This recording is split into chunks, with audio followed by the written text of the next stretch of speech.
is alignment and the magic that we can create when we are aligned in head, heart, and will. So before we get started, let's just take a minute to get present, and let's take a deep breath in through your nose.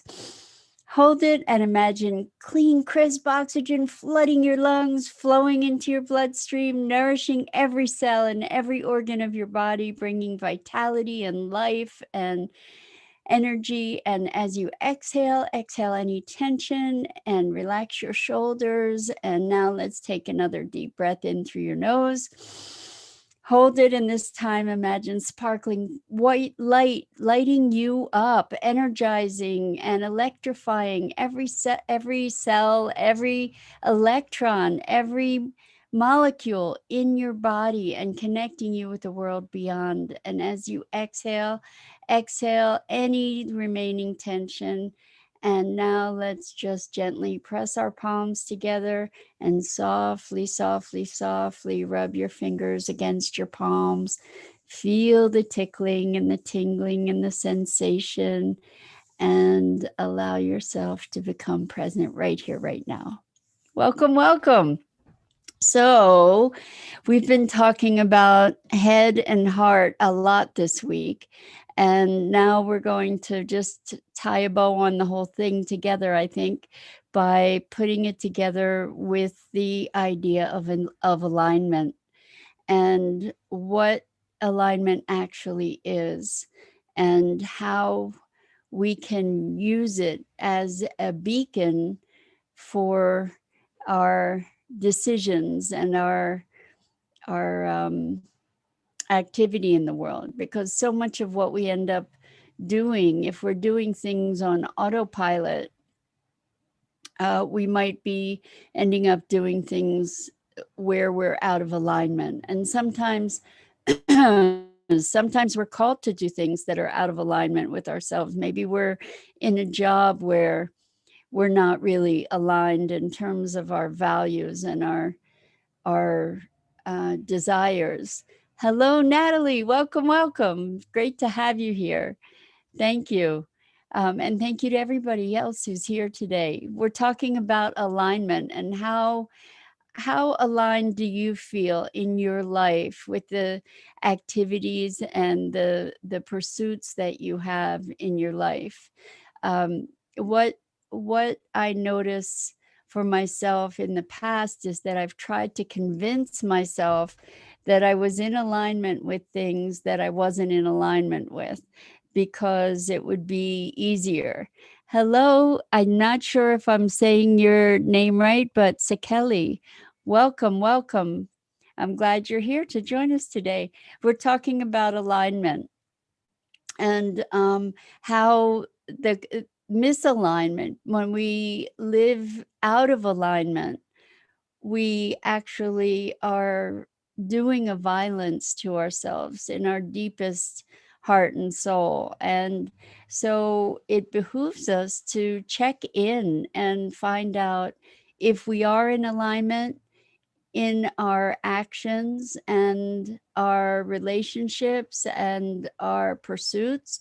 And if we're not, to look at how we might take steps to create greater congruency.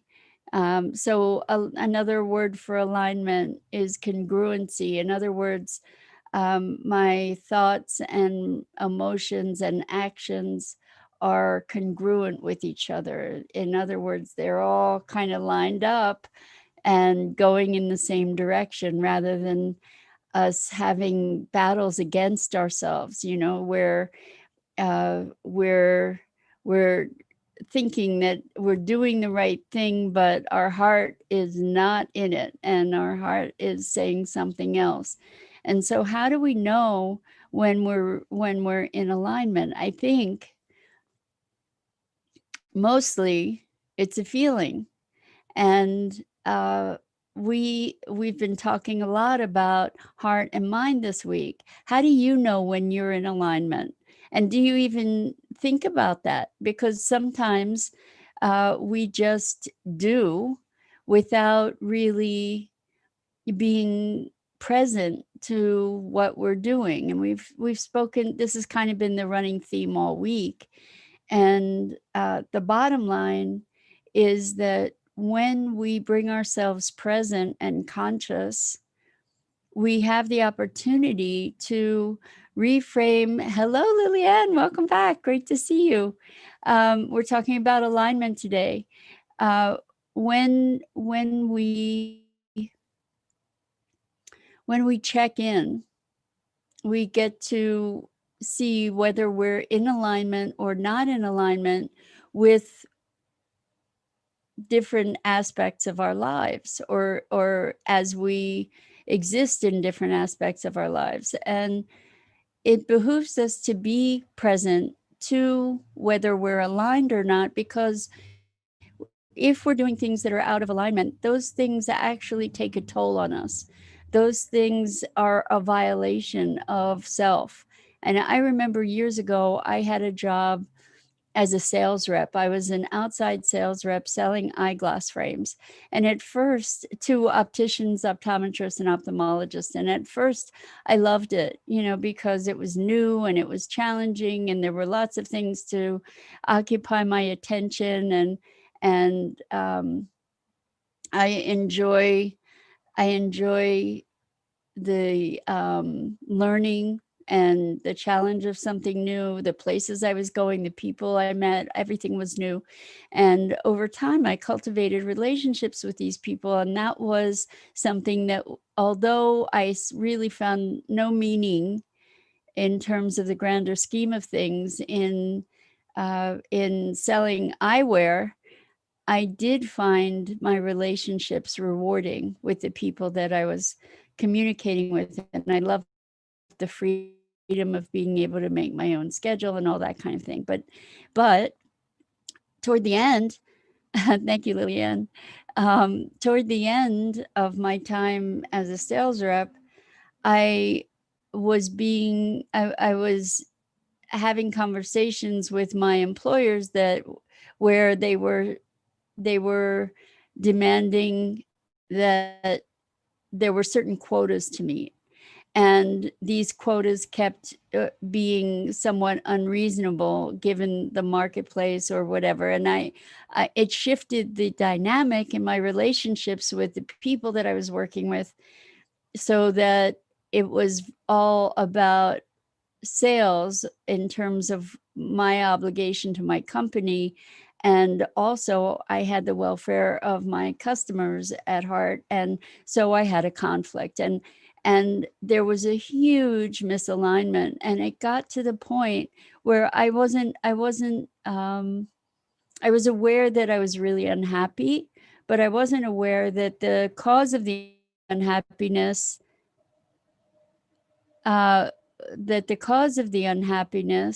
was that I was really out of alignment with my values.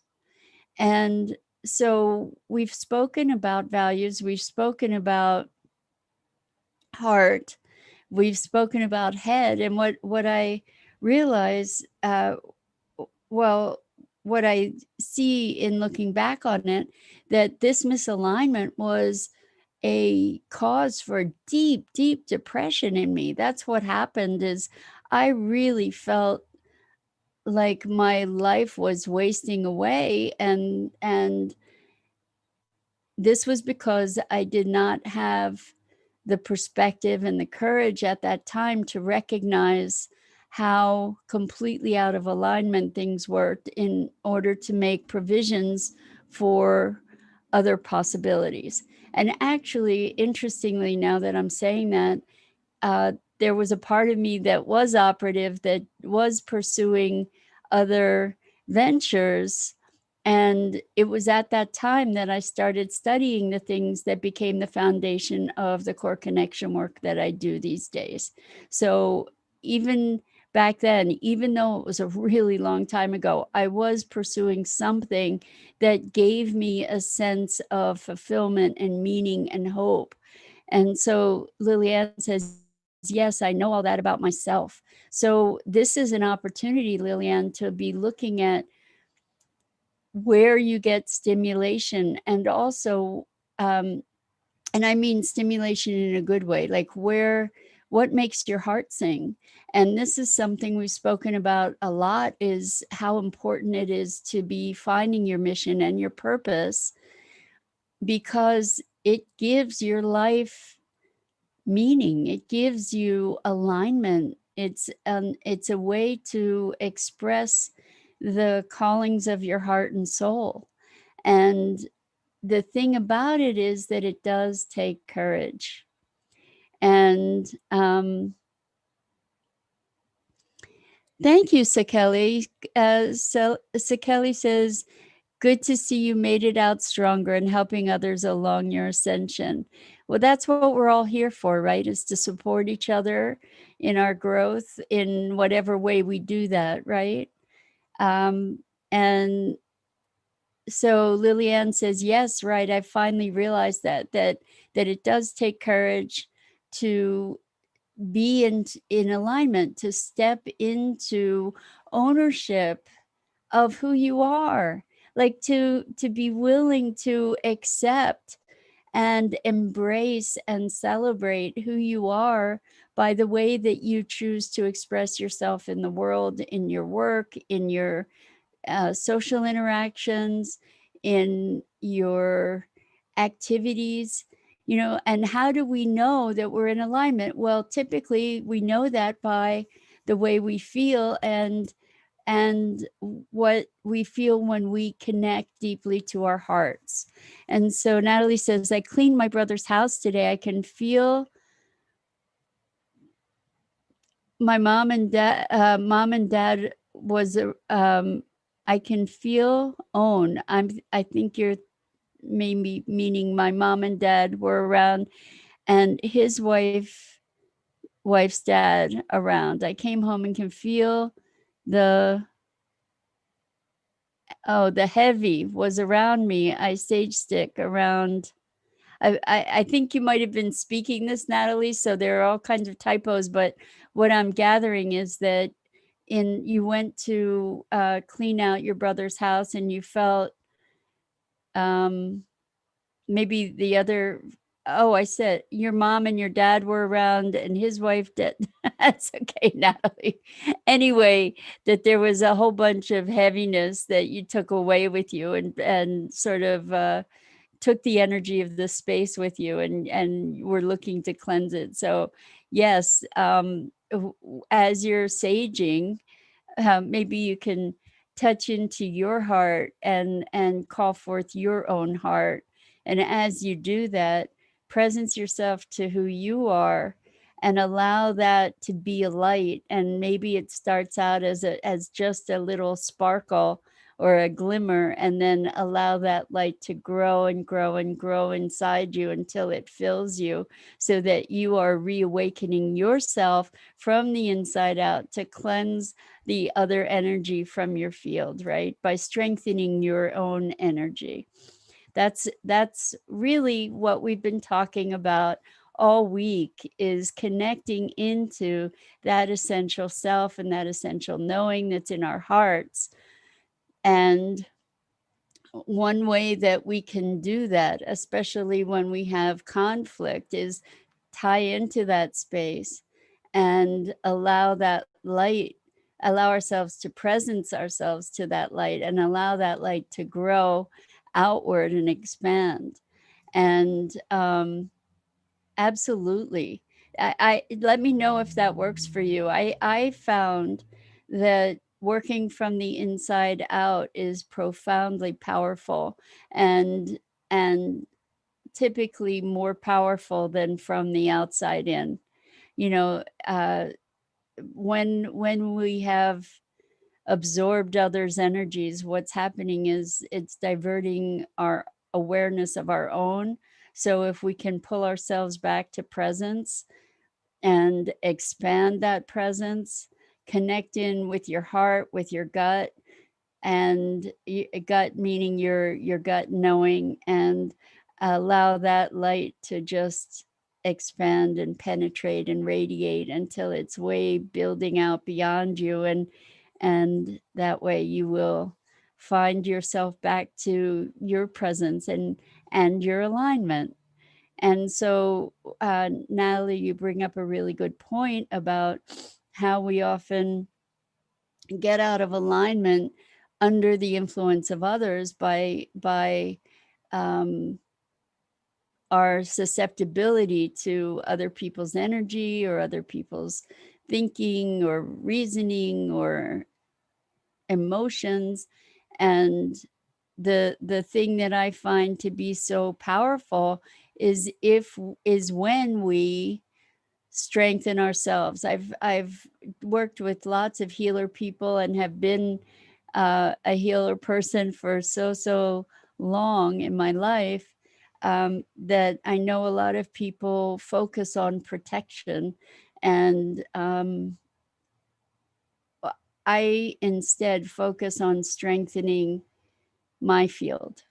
And that when we are whole and when we are strong from within, then our protection is kind of natural. It happens as a consequence of that strength that we're radiating outward.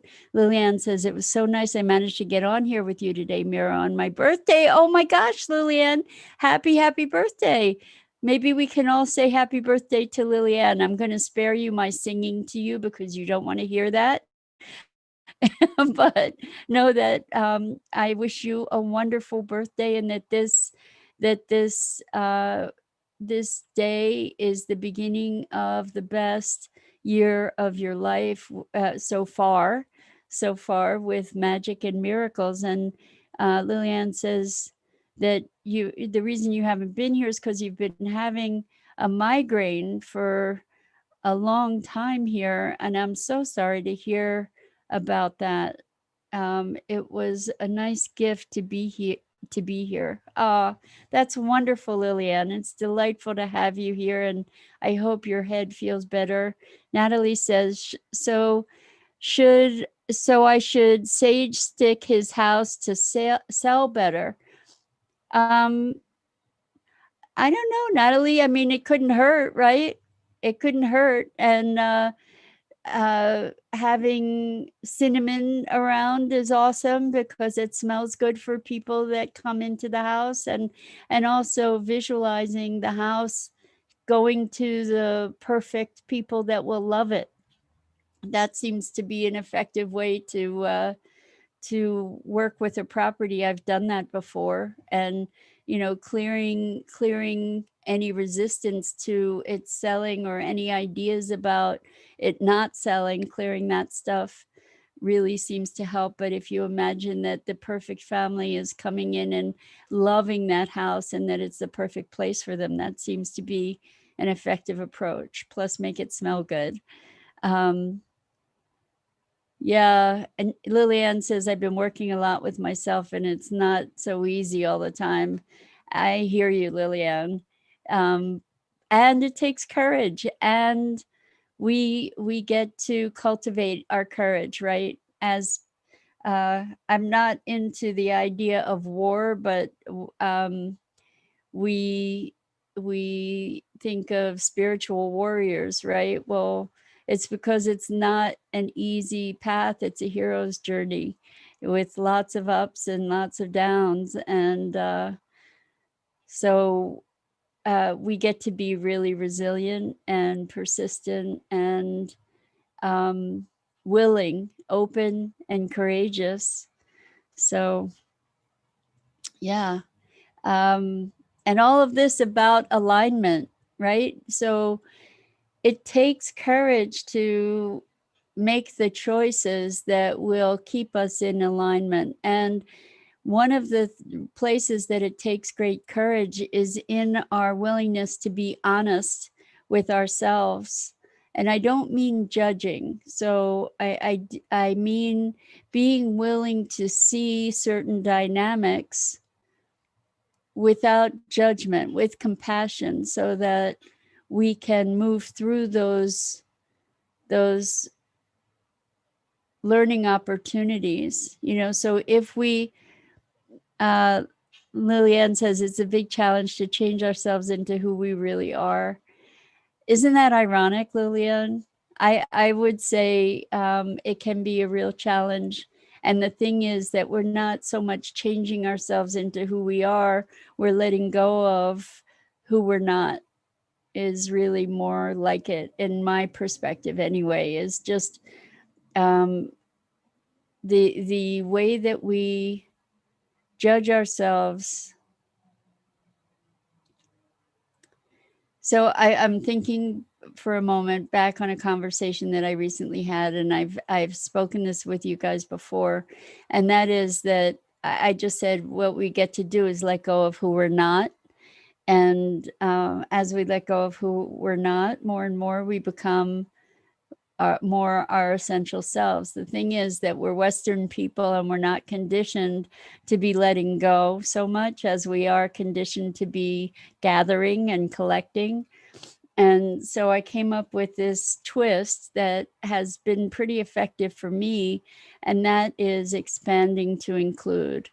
So if I, rather than letting go of the ego, if I embrace the ego, rather than letting go of my anger, if I allow myself to expand to include my anger, and to include my sorrow, and to include my joy, and to include all these different aspects of myself, ultimately what I realized is that I am not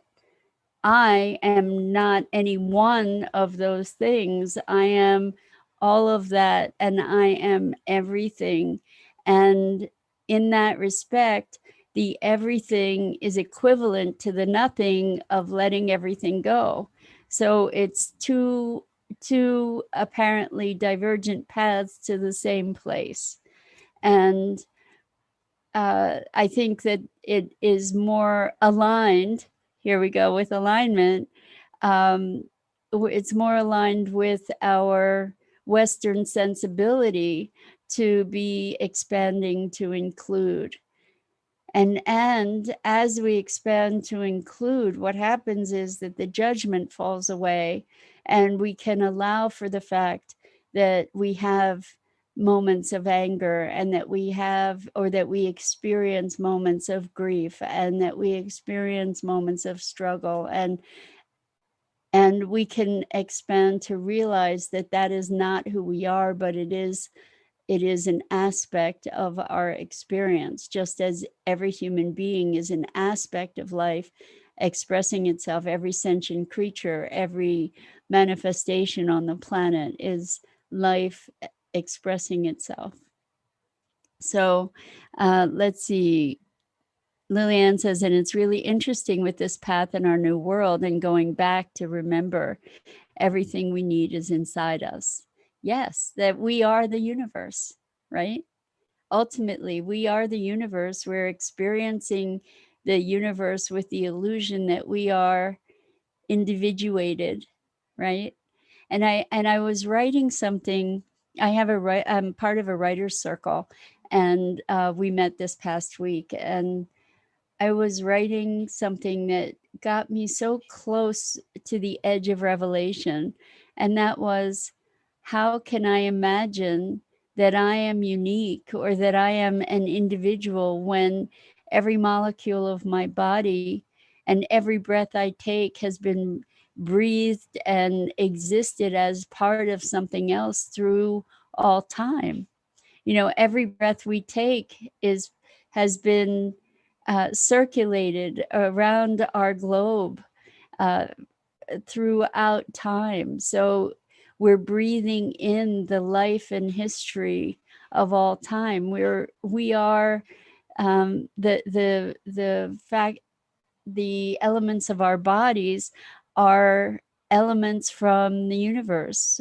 We are seeded by stars and the galaxy. So how can we believe that we are separate from one another? How can we believe that we're individuals when everything in our being is a constant exchange with the world and the environment around us? And so, Lillian, I hear you saying it's hard to find the way back to that. I get it. But if you start imagining how connected we are, that might help to move you into that space. So Natalie's saying, my brother and wife fight a lot and the kids fight and I'm picking it up. It could very well be. It's very likely that you are. And so coming back to you, Natalie, from your inside, from the inside out, like find the spark that's Natalie in the very middle of your being, and sage yourself if that helps, and breathe in light and breathe in love and breathe out expansion and breathe out any of the tension or the energies that aren't your own, to find your way back to yourself. So I know it might feel a little abrupt, but I have a meeting at in 2 minutes. So I want to say thank you, thank you, thank you for being here with me, for engaging, for showing yourself so vulnerably, for sharing. And I'm Mira Rubin. This is the Core Connection. And I'm here every weekday morning at 9 a.m. Eastern Time. I love having this time with you. Thank you. And I wish you a wonderful weekend. Enjoy the Enlightened World Network neighborhood and community. And Liliane, happy birthday. I hope that your head is feeling better. And Danette, so glad you were here. Natalie, good luck. And I hope that you're able to brighten your own brilliance for yourself and in the world. And so, Kelly, wonderful to have you here. I'm so glad that you were able to join us, and hope that you can join us again in the future. Blessings, everyone. Lots and lots of love.